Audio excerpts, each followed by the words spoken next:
I'm Vardha Sharma, editor Newsband, daily English newspaper of Navi Mumbai, Panvel, Thane, Dombivli, and surrounding areas. Our guest today is a versatile actress who is renowned for her remarkable performances across various mediums of entertainment. With a strong foundation in classical Odissi dance form, she has seamlessly transitioned from television to films and now to digital platform. From sharing screen space with industry stalwarts and carving her niche in compelling roles, she continues to captivate audiences with her versatility and depth. Her recent role as Patto in Hira Mandi has added another feather on her illustrious career. It gives me immense pleasure to introduce and welcome Ms. Jayanti Bhatia. Hello, ma'am. Namaste. Thank you so much for inviting me. Uh, so shall we start? I think it'll be very apt if we start with your role as Patto in Hira Mandi, which is creating ripples across the country, and your role has been widely acclaimed. So please tell us, how did you prepare yourself for the role, and did you draw inspiration from any particular source or experience? I would say that Patto is is a wonderful character, and right at the end of the show, when Anju Mahendra ji's character screams Fatima, चुप हो जाओ. That's when I came to know कि अच्छा फातिमा का पूरा नाम फत्तो है, क्योंकि right through the casting, while we were cast and while we were reading the scenes, it was always written Satto and Fatto. तो कहीं पर भी मेरा पूरा नाम नहीं लिखा हुआ था. खैर सत्तो का क्या पूरा नाम है वो तो आज तक नहीं पता चला. कम से कम मेरा सीरीज में पता तो चल गया आखिर में जाते जाते कि मैं फातिमा हूँ. So yes, I did my background work. I did read about the Tawaifs, and I also read about the people who were working there for them. And the language, जैसा कि आपको पता है, थोड़ा लाहौरी पंजाबी है. उस पे थोड़ा सा काम, हमारी टीचर थी Sunita ji on set, who used to correct our, क्योंकि मैं दिल्ली में बड़ी, मैं बंगाली हूँ. I was Chatterjee, and then I was brought up in Delhi. मैं 1 महीने की थी, तो मेरी परवरिश जो है वो पूरी दिल्ली में है, तो इसलिए मेरी जुबान साफ है. मतलब बल्कि मैं बांग्ला बोलने जाती हूँ तो कहीं कहीं पता चल जाता है कि मैं नॉर्थ इंडियन हूँ. लेकिन नॉर्थ से हूँ, लेकिन प्रवासी बंगाली हूँ. लेकिन जब हिंदी बोलती हूँ या हिंदुस्तानी बोलती हूँ, जिसमें उर्दू और क्या बोलते हैं, हिंदी का गंगा जमनी काइंड ऑफ लैंग्वेज है, और पंजाबी भी बोलती हूँ कुछ हद तक, तो वो दिल्ली वाली पंजाबी है, लाहौरी पंजाबी नहीं है. तो उसको सिखाने के लिए हमारी टीचर थी सुनीता जी ऑन सेट, जो हमारे डिक्शन करेक्ट करा देती थी. So I would give some credit to her also for when people are saying कि आपकी पंजाबी ने दिल जीत लिया, कमाल का बोला आपने, तो I would like to say that thank you Sunita ji for correcting me. And yes, तो जैसे मैंने कहा कि मैंने तवाइफ्स के ऊपर पढ़ा, उस टाइम के ऊपर पढ़ा, उस वक्त के बारे में पढ़ा, और क्या माइंडसेट हो सकता है वो मैंने अपने मिस्टर भंसाली के साथ बैठकर क्रिएट किया. क्योंकि सत्तो और फत्तो के किरदार में ऐसा दिखाया था, बताया गया था कि कभी 2-2.5 साल की होंगी जब दोनों को एक साथ यहाँ पर बेच दिया गया होगा. कोई उनका रिलेटिव या उनके माँ बाप या कोई तो उन्हें यहाँ बेच कर गए होंगे. They are not sisters, but they have been brought up together. तो जो एटिकेट सीखा है, जो गाना बजाना, शायरी जो भी सीखी है, वो उन्होंने साथ में ही सीखी होगी, और किस्मत ऐसी रही होगी कि उन दोनों की किस्मत जुड़ गई होगी. तो दोनों को कभी भी पेट्रन नहीं मिला, साहब नहीं मिला, उनको किसी ने खरीदा नहीं, और उनका कोई कदरदान भी नहीं मिला. तो करते करते जैसे जैसे साल चलते चले गए, तो वो कुछ और काम करती हुई कि आज की डेट में वो ऐसा हो गया है, जब हम शो देखते हैं कि वो किचन में काम करती हैं, हुजूर के आगे पीछे घूमती हैं, उनका काम करती हैं, और जो हीरा मंडी के सीक्रेट्स हैं वो सब जानती हैं, क्योंकि हर किसी की जिंदगी में उनका हस्तक्षेप जरूर है. They are involve in everybody's life.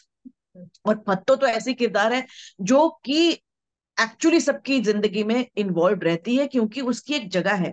मुझे ऐसा लगता है कि फत्तो का किरदार इसलिए इतना खूबसूरत निकल के आया है, क्योंकि जो लोग हार नहीं मानते ना, उनको लोग पसंद करते हैं, क्योंकि वो कहीं ना कहीं अपने आप को उनमें देखते हैं कि इतनी खराब हालत है इसकी, कि इस उम्र में है कि आज अगर हीरा मंडी से उसको धक्के मारकर बाहर निकाल दिया गया तो उसके पास भीख भीख मांगने के अलावा और कोई काम नहीं होगा, लेकिन फिर भी उसको ये सच्चाई मालूम है, वो यहाँ से कहीं जा नहीं सकती, वो यहाँ से जाना भी नहीं चाहती है। लेकिन फिर भी मैं कहूंगी कि भत्तो के दिल में अभी भी आग लगी होती है, उसके दिल में वो आग है कि मुझे मेरी जगह मालूम है, मुझे कोई यहाँ से हटा नहीं सकता, क्योंकि कुछ भी कहो मुझे सबके कच्चे चिट्ठे मालूम है, अगर मौका पड़ा ना तो मैं सबकी क्लास ले लूंगी। Working alongside industry veterans like Manisha Koirala and also being directed by Sanjay Leela Bhansali must have been very enriching experience. Can you please share some memorable moments on the sets? I would say that, Mr. Bhansali is an extremely open director. He takes suggestions. उनको देखकर लगता है कि उनके बारे में जो सुनकर गई थी मैं, मुझे लगता था कि वो अपने हिसाब से पूरी सीन करते हैं। जी हाँ, बिल्कुल अपने हिसाब से पूरी सीन करते हैं, और क्यों नहीं करेंगे, इज द डायरेक्टर, उनका ड्रीम है, ये उनका विजन है, उनके विजन में हमें अपने आप को प्लेस करना है। तो और उस हिसाब, और जो उन्होंने हमें डायरेक्शन दी है और अपना हम उसमें क्या डाल सकते हैं, the beauty is that on set जो हम देखते हैं, लाइटिंग हो, सेटिंग हो, किरदार जो उन्होंने क्रिएट कर रहे हैं, उनकी प्लेसमेंट्स हो, ये सब उनका विजन है। लेकिन the moment as a character आप सेट पर आते हैं तो इट इज 50-50। डेफिनेटली वो इतने खुले दिल के हैं कि अगर उनके साथ आपका मैच कर जाता है विजन, तो वो पूरी आपको छूट देते हैं। हाँ, सीन नहीं गड़बड़ा सकते आप, ये नहीं कि मतलब मल्लिका जान से ऊपर आप उठ के बात करेंगे, वो फत्तू का किरदार भी नहीं है। लेकिन जहां उनको बात करवानी थी, फत्तो जान के आगे आकर बात करानी थी, और फिर फत्तो जान को उसकी जगह भी दिखा दी जाती है, ये सब उनका क्रिएशन है। एब्सोल्युटली एब्सोल्युटली, क्योंकि ये उनका विजन है कि फत्तो की कहाँ प्लेसमेंट होगी, कहाँ से वो किस तरह की किरदार होगी। जब पहली बार मैंने उनके साथ जाकर डिस्कस किया कि सर मैं इस किरदार को थोड़ा सा अलग बनाना चाहती हूँ, मैं इसके अंदर का फायर नहीं मारना चाहती, मैं चाहती हूँ कि फायर जो है वो दिखाई दे, तभी जाकर आगे जब हम आजादी जब हम गाना देखते हैं तो वही एक किरदार है जो हाथ में डंडा लेकर छाती पीटते हुए क्या बोलते हैं, अंग्रेजों के सामने आती है। और भले ही उसको मार पड़ती है, लेकिन वो दमती नहीं है, वो फिर भी उनकी आंखों में आंखें डालकर ही पीछे जा रही है। वो डर के पीछे या चेहरा हटा के पीछे नहीं जा रही है, वो उनकी आंखों में देखते हुए पीछे जा रही है। अगर हम उस किरदार को इस तरह से नहीं क्रिएट करते तो लास्ट में जाकर वो जगह उसकी नहीं बनती, या फिर उसका वो जज्बा नहीं दिखाई देता। So yes, I would say that working with mister Sanjay Leela Bhansali, जिन्होंने मुझे इतनी छूट दी और अपने विजन में एक छोटा सा पार्ट होने का मौका दिया, जो कि मेरे लिए बहुत बहुत बहुत बड़ी खुशकिस्मती है। And I will always be thankful to the time and the world that I was being a part of in Heera Mandi. And Manisha Koirala ji की बात कहूँ तो I always been a big fan of hers. मेरे ख्याल से अपने समय की वो एक ऐसी अदाकारा है जिन्होंने बॉलीवुड और साउथ के सभी बेहतरीन डायरेक्टर्स के साथ काम किया है, बेहतरीन बेहतरीन डायरेक्टर्स के साथ काम किया। तो जब मैं सेट पर आई, वो हमारा वो पहला सीन था मेहंदी लगाने वाला, वो आकर बैठी तो वो किरदार में ही आई थी। इतना ब्यूटी, ये नहीं कि हेलो हेलो हेलो, वो सब बाद में हुआ। जब शॉट खत्म हुआ, जब सीन खत्म हुआ, तब वो सबसे मिली, सबसे प्यार से मिली, और सबसे क्या बोलते हैं, she had a wonderful word for everybody. लेकिन she came into the on the set as her character, because I could understand कि जैसा हमारा पहला सीन था, वो उनका भी पहला सीन था। तो हम सभी थोड़े से शेकी ग्राउंड में थे, and we didn't want to lose our touch with our character और कम आउट ऑफ कैरेक्टर, और मीट मतलब अपना फोकस नहीं हम हिलाना चाहते थे। तो ये भी मैं बिल्कुल समझ गई थी as a consummate actor, that she came on the set in her character, she played the scene, and क्या बोलते हैं, we became very very nice co-actors on set, because और मुझे उनसे ये सीखने को मिला कि अपना काम करो, दूसरों के काम पे जरूरत थोड़ा, वो जो कर रहे हैं उनको भी एक्सेप्ट करो, because it is a team work. Not even a single time that I saw that उनके माथे पर शिकन आई, अगर किसी वजह से, मेरी वजह से या किसी और की वजह से रीटेक हुआ और उन्होंने बहुत अच्छा टेक दिया हो, मैंने कभी नहीं देखा उनके ये कहते हो कि अरे यार मेरा तो अच्छा था यार, ये रख लेते तो अच्छा होता। नहीं नहीं, बिल्कुल भी नहीं। आई नेवर, बिकॉज हमारे 40-52 टेक्स या 35 टेक्स तो मिनिमम होते थे हर रोज, एक एक शॉट के, एक एक सीन के। और कभी कभी तो आपने देखा होगा कि बहुत बहुत लंबे लंबे वन वन शॉट सीन है, तो आप समझ सकते हैं हमने कितनी बार किया होगा, जितनी बार किया होगा उतनी शिद्दत से किया होगा, क्योंकि हमें नहीं पता कौन सा सॉरी शॉट ओके रखने वाले. So been there, done that, been through a medical crisis, and still so focused on her work and still so accepting towards her co-actors. What a woman! Something to learn and something to take within all my life ahead. Beyond acting, you have also now ventured into production. So, can you please tell us more about your experience as a producer and what are your upcoming projects that you are excited about? I have produced wonderful shows by plays by Mr. Girish Karnat and for television, and also Ismat Chughtai's stories on television. Um, and I've also produced some Rishte. And now I'm very excited about a story that I have written, which I want to produce. I will not talk much about it because it is I've written it and it's still in the process, and you know how stories are. एक germ of an idea, concept ही होता है जो बिकता है. तो अगर वो concept ही बता दूंगी तो it is still in the process of getting made, which surely will get made, and people will love it because it. मुझे हमेशा लगता है कि मैंने ना बचपन में स्कूल में सीखा था जब हम निबंध लिखा करते थे.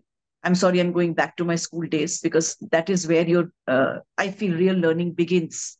So मैंने जब हम स्कूल में लिखते थे तो हम मीडिया के ऊपर लिखते थे, है ना, कि टेलीविजन, आप मीडिया को क्या समझते. तो मुझे शुरू से ये लाइन बहुत अच्छी लगती थी कि मीडिया, चाहे वो टेलीविजन हो, चाहे वो न्यूज़पेपर हो, चाहे वो रेडियो हो, जर्नलिज्म जो है और जो ये आपको आपका मिरर है, आईना है समाज का, और वो हमें दिखाना जरूरी है. उससे हम, that is an educative field. ऐसा नहीं, it's not just entertainment, it is education infotainment हमारा जो है ना. तो मुझे ये मेरे दिमाग में ना और मेरे दिल में घर कर गई है. तो इसीलिए मैं जब भी कोई कहानी या कोई भी मैं शो प्रोड्यूस करती हूँ तो उसका एक सिर्फ एंटरटेनमेंट के लिए नहीं होता, उसका एक बिगर पर्पस भी होता है. तो ये जो कहानी मैं बनाने जा रही हूँ इसका एक बहुत बिगर पर्पस है. एंड और खूबसूरत तो बनेगी ही क्योंकि I will see to that it becomes that it is made beautifully, but you will thank me that I brought such a subject on screen. That's really wonderful. We are looking forward with that. And after your journey in the entertainment industry spans from television to films and now to even to digital platforms. So, what do you find most rewarding about each working in each medium? Is there a difference? And what is most rewarding? What is the difference basically? देखिए, सबसे ज्यादा rewarding जो सबसे ज्यादा मेरे दिल के करीब है वो तो थिएटर ही है. मेरे ख्याल से मैं इतने सालों तक मुझे लोग कहते हैं कि अब टेलीविजन क्यों करती है, अब टेलीविजन क्यों करती है. क्योंकि television, I am a professional actor. I'm a professional actor means it is my profession. I earn my bread butter. I run my house with this money. So for so many years, I got work in television. That's why I was working with in television. कहीं ऐसा तो नहीं है कि मैंने बोला कि नहीं नहीं मैं तो फिल्में नहीं करूंगी, मैं ओटीटी नहीं करूंगी या डिजिटल नहीं करूंगी. ऐसा नहीं था. जहां मुझे काम मिलता गया मैं करती गई, क्योंकि उसके अलावा मेरा बिगर पिक्चर ये था, जैसे मैंने कहा कि मेरा जो बिगर ध्येय है लाइफ का वो है to educate people through my art. And that is one. And secondly, that to keep doing theatre because that is the closest to my heart. और जैसे आपने कहा कि सबसे ज्यादा रिवॉर्डिंग क्या है, इंस्टेंट रिवॉर्ड्स जो मिलता है वो आपको थिएटर से मिलता है. You are on stage, there is a live audience and you are immediately, आपको पता चलता है कि आपका काम कितना सराहा गया है, आप जो कर रहे हैं वो सही कर रहे हैं कि नहीं कर रहे हैं. So television work for my bread butter, jam, dessert, everything, and theatre was for my passion and for soul for food. Soul food था मेरा. तो और उसके बाद फिल्म्स आने शुरू हुई और अब ओटीटी प्लेटफॉर्म जिसमें मैंने पिछले 4-5 सालों में I broken barriers and I have worked for in the hard with Rima Kakti and Exultatement, where I performed, where I played Sonakshi Sinha's mother in a wonderful show that was again a fabulous story. And then I did TVF's Girls Hostel, where I played the mean dean, who is very manipulative. And then now this Hira Mandi with Mr. Sanjay Leela Bhansali for Netflix.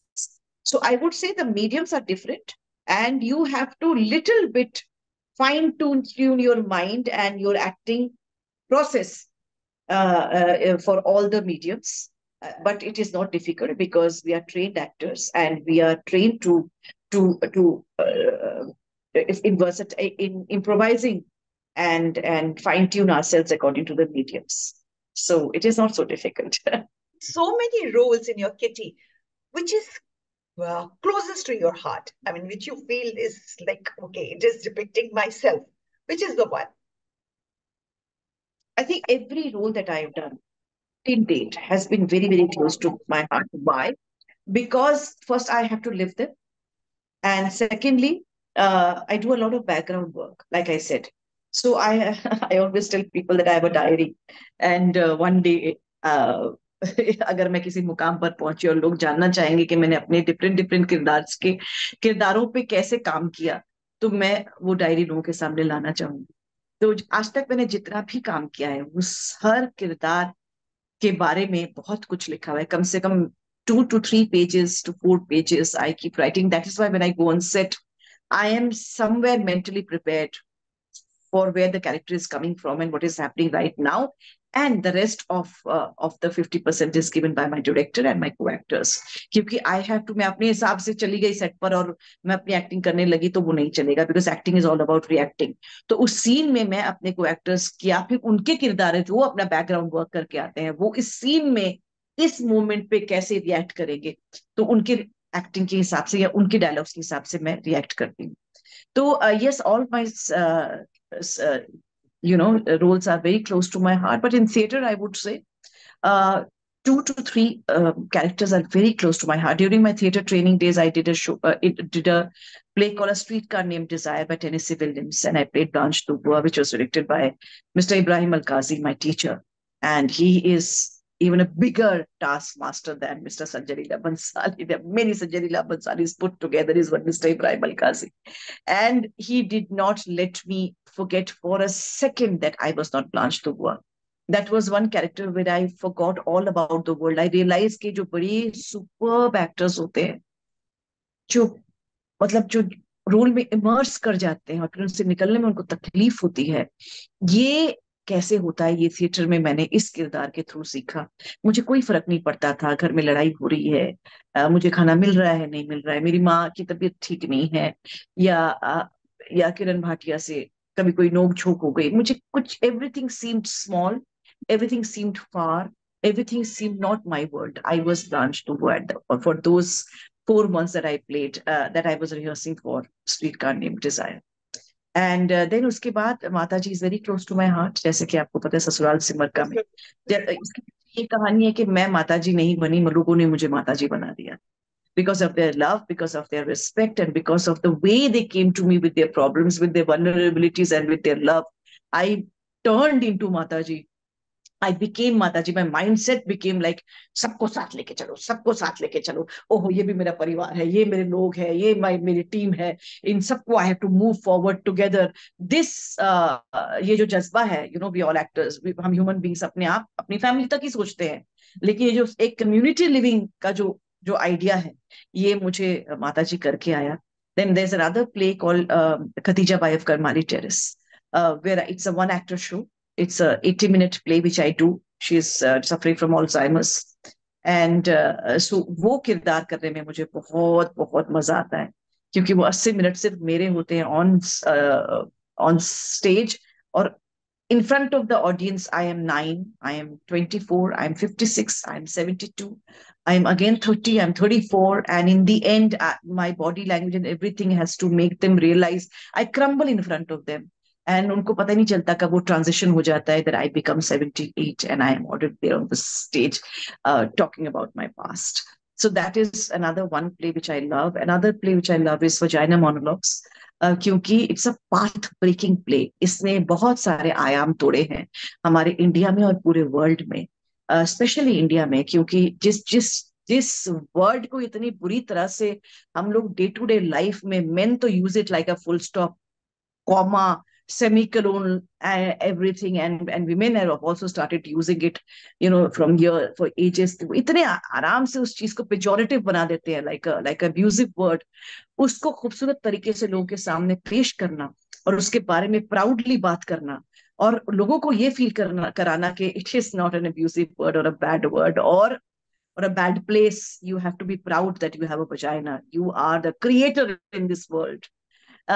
Be proud of the fact that you have created this monster in front of you, or this beautiful girl in front of you, or this beautiful man in front of you, this beautiful family that you've created. Be proud of it, and be proud of the fact that your mother, your wife, your daughter, your friend, your sister have created this beautiful world for you. Be thankful for that. And be thankful that I'm a woman. I'm proud of it. So this Vagina Monologues was a great path-breaking play. आप comical role भी करा है, आपने serious roles भी किए हैं. Again, which is close to your heart? I mean, where do you feel more comfortable doing any comical role or serious roles or vamps? क्या आपको ये सवाल मुझे हमेशा कंफ्यूज करता है, क्योंकि मैं तो एक्टर हूँ, और और मेरा काम है हर तरह के किरदार को सही सुर पकड़ के उसे आपके सामने लाना.